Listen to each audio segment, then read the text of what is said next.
The speculation had been building for months, with everyone eager to know more about the woman by my side. Every time I shared a photo, no matter how subtle, a glimpse of her hand, a shadowy silhouette, or the curve of her smile, the questions poured in. Friends, family, and even acquaintances were all curious, offering their own theories and guesses. Some people thought she was just a fleeting moment, a phase that didn't warrant much attention. Others made wild assumptions, speculating about her identity and background.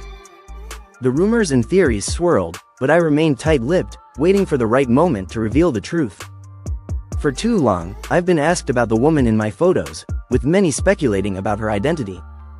But the truth is, I wasn't hiding her, I was safeguarding our connection until now. Today, I want to share the truth with everyone, because she's so much more than just a mystery to be solved. She's the reason I've started to believe in love again. We met unexpectedly, when I thought I was better off on my own. Love had let me down before, and I'd learned to live without it. But she walked into my life, not trying to fix or change me, just being present. And somehow, that was enough. She's the one who truly sees me, beyond the public persona and the cameras. She knows the real me, and that's what makes our connection so special. In moments of darkness, when humor fails and unspoken burdens threaten to overwhelm me, you're there. Not to offer solutions or empty words, but to sit beside me in silence, reminding me that I don't have to face it alone. You've shown me that love isn't about grand, public displays. It's in the small, intimate moments. The way you remember my coffee preferences, send me songs that resonate with me, or hold my hand in crowded spaces. These gestures speak volumes about your love and connection.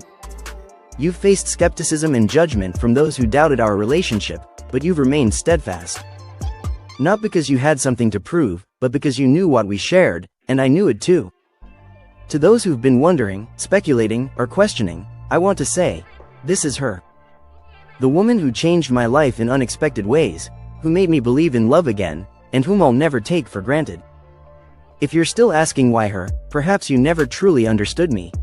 I recall the first time I shared about her with my closest friend. He looked at me with confusion, not malice, and said, "Really?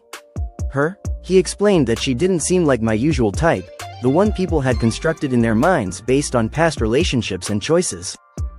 But that's the thing, she doesn't fit the mold. She's unique, and our connection is real. What they failed to grasp was that my past experiences had no bearing on you. You weren't just another iteration of someone I'd loved before, you were a distinct individual, untainted by my history. That's precisely why I chose you, why I fought for our relationship. When others questioned our connection, when family members expressed hesitation, and when so-called friends whispered doubts in my ear, I knew I was certain. The moment I saw your smile, felt your laughter, and witnessed your unique perspective, I was drawn to you. You saw me, and I saw you, in a way that transcended past experiences and expectations. The moment you shared your dreams with me, it was as if a veil had been lifted, revealing a glimpse of your innermost self. It wasn't about expecting me to fit into your plans or conform to your expectations, but rather about being vulnerable and open, allowing me to see the real you. People often think they understand what love looks like on me, but they're mistaken. They believe it's about finding someone who checks all the right boxes, someone who fits the mold of what they think I want or need. But they're wrong. Love is about finding that one person who makes everything feel different, who brings a sense of authenticity and depth to your life. With you, I don't feel like I have to put on a facade or pretend to be someone I'm not. I can simply be myself, without the need for validation or proof. You make me feel seen and heard in a way that's both exhilarating and terrifying. Our connection is raw, honest, and unapologetic. It's not about grand gestures or public displays of affection, it's about the quiet moments, the stolen glances, and the whispered promises. And yet, despite our genuine connection, the questions persist. Are you truly committed to her? Do you really see a future with her? The doubts and uncertainties linger, but I know that our bond is strong enough to withstand them. Doubts crept in, whispers of uncertainty that echoed through my mind. What if she's not the one? Are we moving too fast? But these questions only strengthened my resolve. People sought to analyze our relationship, to dissect every detail and find the logic behind it. Yet, love defies explanation, existing beyond the realm of reason and rational thought. It's a feeling, a deep connection that transcends words. And I feel it every time I look at you, in the subtle gestures that reveal your true self. The way you tuck your hair behind your ear when you're nervous, the way you roll your eyes at my jokes but still laugh, and the way you reach for my hand because you want to, not because you need to. To those who've been asking, the answer is clear: this is her. The one I've been searching for, the one I didn't know I needed until she stood before me. And I don't require anyone else's validation, because our connection is real. When I shared your picture with my parents, they were silent, their faces a mask of contemplation. My mother held the phone, her eyes locked on the screen as if searching for something beneath the surface. She was trying to grasp the essence of our bond, the spark that ignited when we met. My father's expression was inscrutable, his silence a palpable force in the room. But then, my mother broke the silence, her voice laced with genuine curiosity. "She's beautiful," she said, her words hinting at a deeper meaning. She wasn't just commenting on your physical appearance, she was trying to grasp the essence of our connection. "Tell me about her," she asked, returning the phone to me. And so, I opened up, sharing my thoughts and feelings about you. I spoke about the way you challenge my perspectives, pushing me to think outside the box.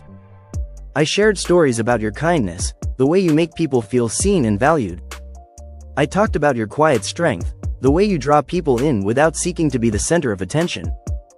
For the first time, I felt like I was building something meaningful with someone.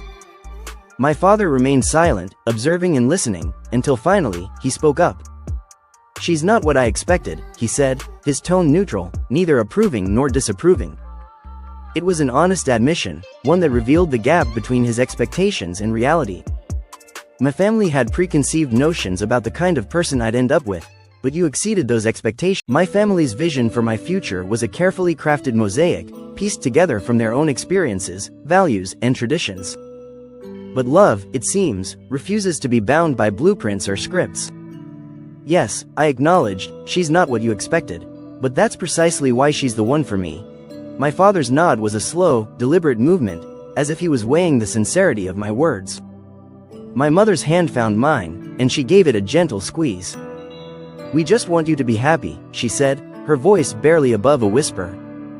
"You are," I replied, my conviction unwavering.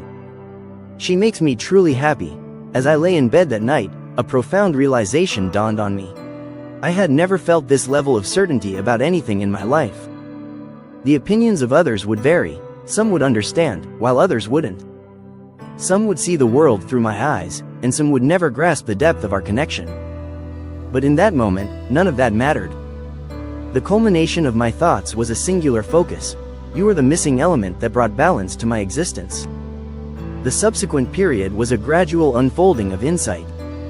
My mother's inquisitive nature led her to inquire about your interests and hobbies. Conversely, my father's demeanor remained stoic, his silence a reflection of his introspective state. The essence of the matter extended beyond your individuality. It was about the unforeseen trajectory my life had taken. During a garage repair session, my father finally broached the subject. "Is she the source of your happiness?" he asked, his tone measured and contemplative. I paused from my task, my hands still smeared with grease. "Affirmative, Dad," I replied, my conviction unwavering. He nodded thoughtfully, his eyes narrowing as he pondered my response. "Romantic love encompasses more than mere euphoria," he said, his voice imbued with sagacity. "It involves mutual support during adversity." I acknowledged his statement, grasping the profundity of his words. "I'm aware," I said, my voice filled with resolve. "And I'm prepared for that eventuality." He scrutinized me momentarily, his gaze seeking reassurance, before offering a subtle nod. "Understood," he said, his voice barely audible. That solitary word conveyed a wealth of emotion, a tacit acceptance that seemed to convey a multitude of unspoken sentiments. He remained uncertain, yet in that instant, he elected to trust my judgment. The air was electric with anticipation as my father's words hung in the balance. My mother's gentle nudge broke the silence, her voice a soothing melody that calmed the atmosphere. "Your father can be a bit of a fortress, sometimes," she said, as she handed me a cup of steaming brew. "But deep down, he just wants to ensure you're on the right path." I smiled, feeling a sense of reassurance wash over me like a warm wave. "I am," I said, my voice filled with conviction like a rock-solid foundation. My mother's eyes sparkled with understanding, and she nodded slowly like a gentle pendulum. "Then give him time," she advised, her voice a gentle whisper. And so, I did. I didn't try to force the issue or convince him. I simply let the universe unfold its mysteries. As the days turned into weeks, the atmosphere in our home began to transform like a caterpillar into a butterfly. My father started to ask questions, his curiosity getting the better of him like a kid in a candy store. It wasn't a sudden metamorphosis, but I could see the walls of resistance slowly crumbling like ancient ruins. And then, one evening, after dinner, he surprised me with a request that shook the foundations. "Bring her over," he said, his voice low and thoughtful like a summer breeze. I looked up, feeling a sense of excitement mixed with trepidation like a roller coaster ride. "For a meal?" I asked, seeking clarification like a detective solving a mystery. He nodded, his eyes filled with a newfound interest like a sunrise. "Yes, let's get to know her better," he said, his words a gentle command. And just like that, the next chapter of our story began like a blank page waiting to be filled. I called you that night, my voice trembling with anticipation like a leaf in the wind. "They want to meet you," I said, my words barely above a whisper like a secret shared among friends.